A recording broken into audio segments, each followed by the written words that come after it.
Era outubro de 1937. O sol cortava o sertão com seus raios impiedosos de calor, e a poeira vermelha subia nos rastros das volantes e dos cangaceiros.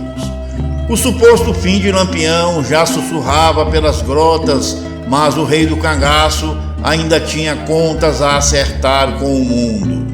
E foi nesse fim de tempo que ele chegou um cochicho às margens do Rio Seco. O coronel Aprígio, homem de posses e de podridão, andava vendendo moças no sertão como se fossem cabras de feira. Não era de hoje que os poderosos tiravam das mulheres sua liberdade, mas agora era diferente. Agora Lampião ouvia nomes, rostos e o sofrimento de um povo que já lhe tinha dado abrigo. Esse coronel nojento, bicho peçonhento, de fala mansa, se escondia atrás das cercas de sua fazenda, enganando moças com promessas de trabalho e as empurrando para o inferno dos prostíbulos nas capitais. E esses puteiros eram de propriedade do próprio coronel Aprígio, maneira suja de ganhar dinheiro e destruir vidas e famílias. No meio desse infortúnio surgiu Fidelis, um cabra magro, boa aparência, jovem, de olhos fundos pela tristeza e alma revoltosa. Seu coração sangrava pela noiva desaparecida.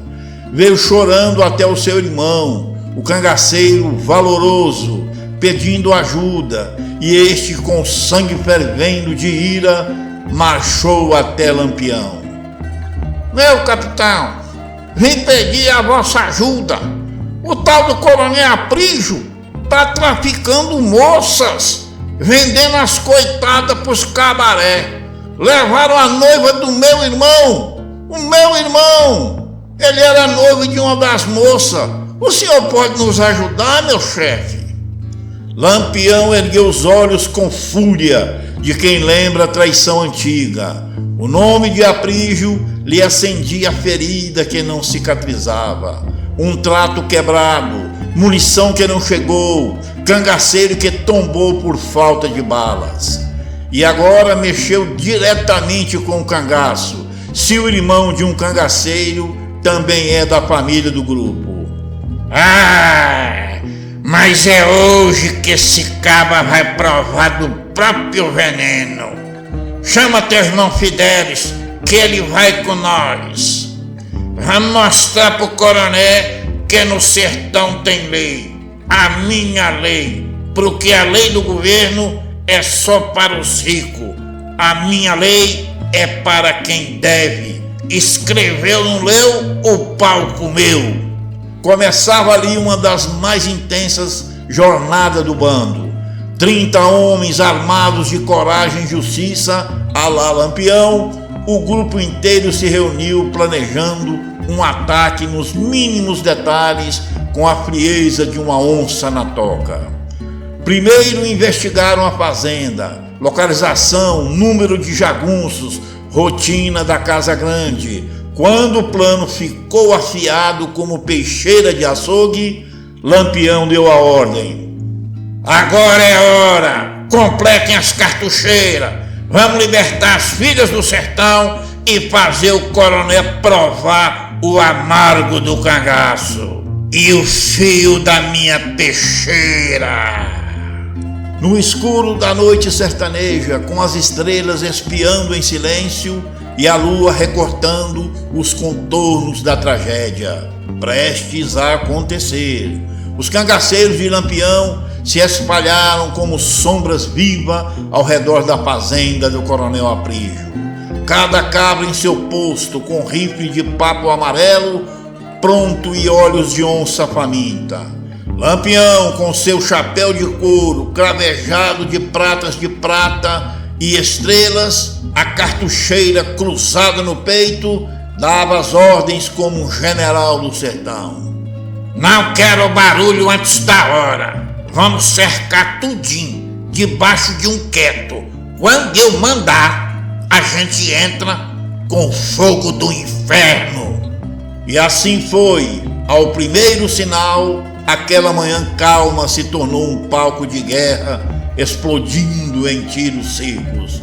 Os jagunços do coronel, quando viram 30 rifles que pareciam 60, 2 correram para o mato, 2 caíram sem vida, baleados, e 2 se renderam. Se não fossem jagunços sujos, daria pena de ver eles, mijados e tremendo que nem vara verde de medo. Um deles com sangue nos beiços, de tão nervoso que estava.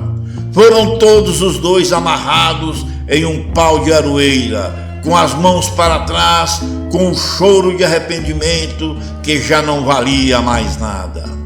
Lampião, com passos lentos e ameaçadores, entrou na casa grande. O coronel, pálido e tremendo como vela acesa no vento, já estava esperando. Não tinha o que fazer e nem como correr. Desarmado, suando frio, sabia que não era mais o dono de nada, nem da sua própria vida. Sentiu medo pela primeira vez desde que herdou as terras de seu pai, que morreu assassinado pelo cangaceiro Antônio Silvino, chefe de um cangaço antigo. E Lampião disse: eu não vou lhe dar bom dia não, porque o dia não vai ser bom pra você não. A conta chegou e não é pequena não, viu? Tu vai ser julgado e a lei, caba, sou eu. Tu vai pagar o que tu fez com as pobres moças, filha de sertanejo pobre, e com o povo das vilas. E olha que eu sou um caba justo, mas quando um vagabundo que nem tu usa moça indefesa, eu fico com muita raiva. Não tolero nem meus cabas mexer com mocinhas indefesas. Já matei 3 cabras que abusou de mulher. E fala a verdade, ou eu já te mando pro inferno antes do julgamento. E o coronel, com a cara cheia de medo e trêmulo, disse: sim, eu não vou mentir não, capitão, não vou não. Então se me responda, pra onde as moças foi levada? É melhor abrir o bico, senão eu mesmo lhe abro o bucho. Vê-se. Sem saída, sabia que agora o mais importante era salvar a própria pele. Foi quando o coronel, que mais parecia uma gazela assustada, começou a se mijar nas calças. Mesmo assim, Aprígio falou: Foi pra fazenda do Tião, cara de cavalo, e elas ainda devem estar lá. A viagem pro estrangeiro era só daqui a 2 meses. Elas devem estar lá, capitão. Lampião cuspiu no chão, chamou Luiz Pedro e Zé Sereno. Vão até lá, traga as moças. Se tiver jagunço, mata tudo. E traga o caminhão também. Hoje o sertão vai dormir mais limpo.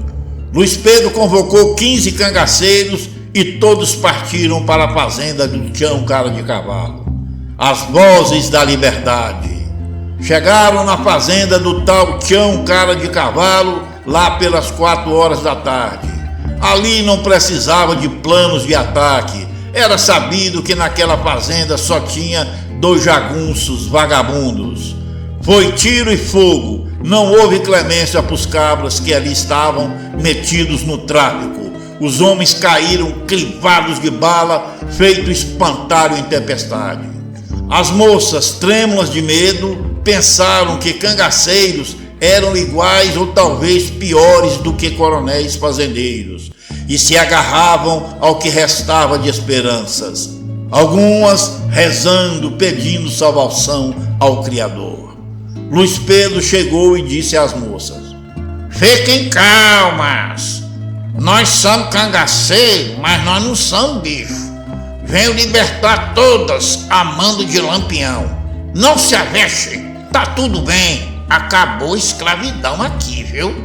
O caminhão foi tomado, 23 moças, todas assustadas, todas marcadas pelo medo, foram resgatadas. Luiz Pedro, que sabia dirigir, assumiu a volante e seguiu a estrada fora, levando aquele tesouro humano de volta ao casarão do coronel. Ao ver as moças entrando pela porta da frente, o coronel Aprígio tremeu como folha em vendaval.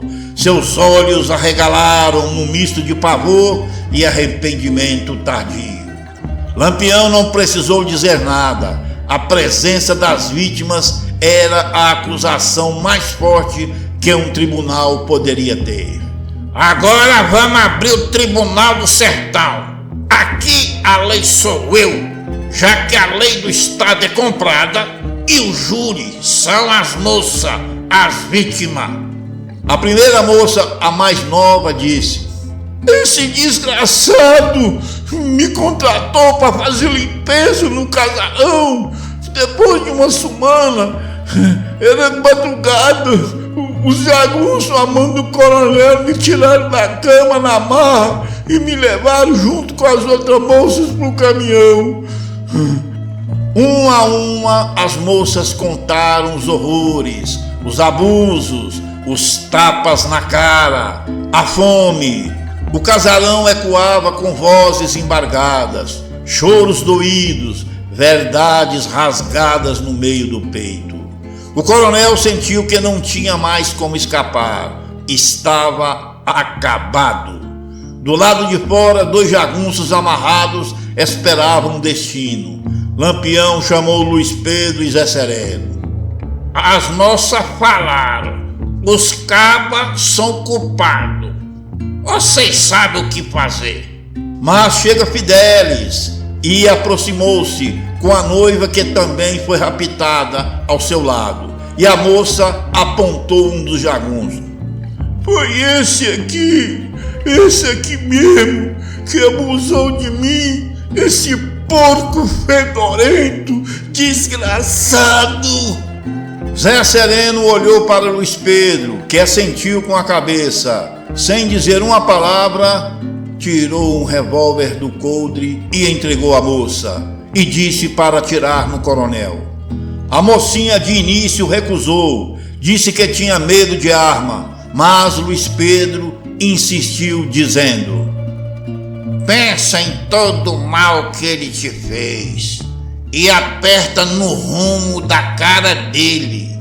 Depois tu vai se sentir leve, que nem uma pluma, e nunca mais vai chorar de raiva, pois a sua honra estará lavada. Vai por mim, eu já senti isso na pele. A mão dela tremia com a arma na mão, mas os olhos ardiam feito brasa. A moça apontou e atirou. O jagunço caiu duro ali no meio da terra batida. Ela lavou a sua honra. Depois Luiz Pedro pegou a mesma arma da moça e atirou no outro jagunço no meio da cara. Os jagunços nem foram enterrados, foram jogados no cemitério da fazenda, por certo, para o deleite dos urubus. Quando o silêncio da fuzilaria e das execuções dos 2 jagunços terminou, se deitou sobre a fazenda uma sombra estranha. Restou apenas o som dos soluços e do vento entre as folhas. Dentro do casarão, Lampião levantou-se com um passo firme e se postou diante do coronel Aprígio, que mal conseguia erguer os olhos. A derrota estava escrita na cara dele. Oxe, você viu, coronel? Isso é só o começo. Agora vamos falar de dinheiro. Cadê a fortuna que você acumulou vendendo as filhas do povo? Hã? Aprígio engoliu seco. Se você vai me matar, eu não vou dizer onde tá, não. Vou embora, mas tu não vai ter o gostinho de pegar meu dinheiro, não, vice? Lampião, estrategista nato, sabia que o coronel não ia dizer onde estava o dinheiro, se não tinha nada a perder.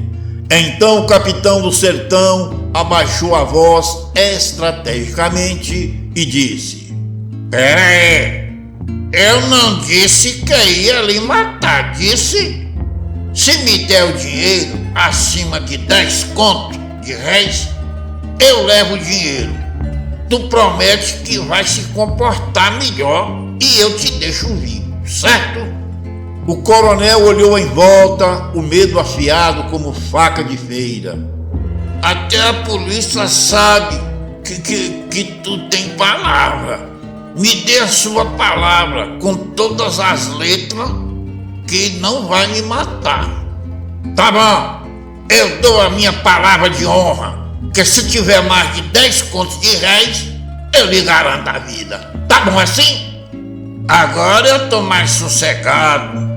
Tá enterrado debaixo do chiqueiro, embaixo do coxo, onde põe as lavagens. Pode ir lá que tá tudo lá. Lampião chamou os cabras. Cavem lá. Se não tiver nada, o coronel vai virar alimento de urubu daqui a pouquinho. Desenterraram no lugar e encontraram um baú de madeira, pau-ferro, cheio de prata, moedas, garrafões com dinheiro dentro, escrituras de terra. Era uma fortuna de fazer inveja a qualquer banqueiro da capital. O coronel achou que comprava sua vida, mas Lampião não era homem de esquecer traição. Você quebrou o trato comigo, lembra? Me deixou sem munição no meio do mato. Passamos fome, quase que morremos. Perdi 3 cangaceiros. Éramos 20 homens correndo de 10 macacos. Eles tinham bala e nós não. As moças estavam reunidas. Lampião virou-se a elas. O veredito é de vocês. E como um coral de dor, todas disseram: Morte, morte, morte a esse cão, morte! O coronel Aprígio, suando frio como tampa de chaleira, ouviu o veredito das vítimas, como se cada palavra fosse um prego no caixão do seu destino.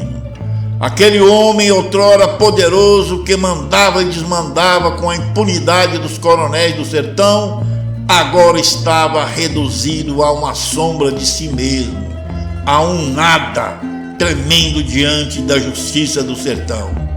Lampião deu um passo adiante, encarando o condenado. Você ainda acha que tua palavra vale alguma coisa, coronel? Me deixou no mato com meus cabras e só 6 balas cada um. Quase que a volante nos pega feito tatu em toca rasa. Se não fosse Nossa Senhora e a esperteza do bando, hoje eu era uma caveira com a cabeça seca em algum lugar como troféu. O coronel tentou uma última cartada, se é que tinha a última cartada. Mas você prometeu! Disse que me deixava vivo se eu entregasse o dinheiro. E tu cumpriu o trato comigo nas balas? Por que eu devia cumprir o trato contigo? Palavra de homem só vale quando é dada por homem. E tu não é homem. Lampião virou-se para Zé Sereno, cuspiu no chão. Amarra esse peste no cavalo. Quero ele arrastado por dentro do mato que nem bicho ruim. O cangaceiro valoroso trouxe o animal, um cavalo forte, arisco, do tipo que não aceita sela com facilidade. Aprígio se debateu, chorou, implorou, mas ninguém mais o ouvia. O sertão, testemunha de suas maldades, também pedia justiça. Fidélis se aproximou da noiva, segurou sua mão com firmeza. Ela chorava, mas seus olhos estavam fixos. Veria aquele homem pagar e viu, quando o cavalo disparou, arrastando o coronel por entre pedras e galhos secos. O som era seco e abafado, um corpo que se despedia do mundo de forma cruel, mas merecida.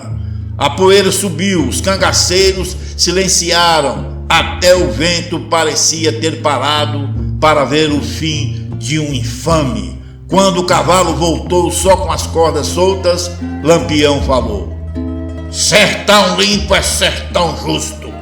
Vamos embora, cambada. as moças foram escoltadas de volta às suas famílias. Algumas, sem ter mais para onde ir, seguiram com o bando até encontrarem novo rumo. E o ouro? Lampião dividiu parte com as moças, amenizando um pouco o sofrimento que passaram. O resto, como sempre, dividia com os cangaceiros e outra parte era reserva para a luta, que sabia que viria, e para isso precisavam de balas. Os dias que seguiram foram de sol ardente e poeira fina, mas no coração das moças libertas soprava um vento novo, o vento da esperança. Algumas voltaram para o seio da família, recebidas com pranto e festa, como se voltassem do mundo dos mortos.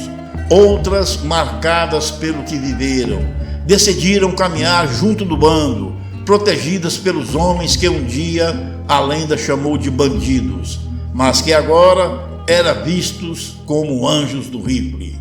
Fidelis e sua noiva seguiram com o grupo por mais um tempo, até encontrarem um povoado pacato onde recomeçaram a vida. Valoroso, por sua vez, foi acolhido de vez no bando, ganhando o respeito dos veteranos pela coragem e lealdade. Lampião, sentado debaixo de um umbuzeiro dias depois, afiava a peixeira enquanto ouvia Luiz Pedro dedilhar um chachado leve na sanfona velha pé de bode. Zé Sereno riu, contando a um novo recruta como o coronel chorou feito menino e se mijou todinho. Sabe, tem hora que eu penso, quando o caba sabe que vai morrer, pra que esperneia, chora, se mijar de medo? Se não vai adiantar nada. Uma vez eu ia sangrar um ladrão de cavalo. Perguntei por que roubava. Ele me disse que só roubava de rico e que estava planejando matar um soldado que bateu no pai dele. Aí eu mandei o sujeito embora, perdi a coragem de matar o caba. Naquela mesma noite, acenderam-se fogueiras, o bando dançou, as moças riram. O sertão, por um instante, esqueceu sua dor. Era raro, mas era real. Clica aí na sua telinha para mais uma história do cangaço. Se inscreva no canal e até mais. Por quê? Porque eu fui, mas volto se Deus quiser.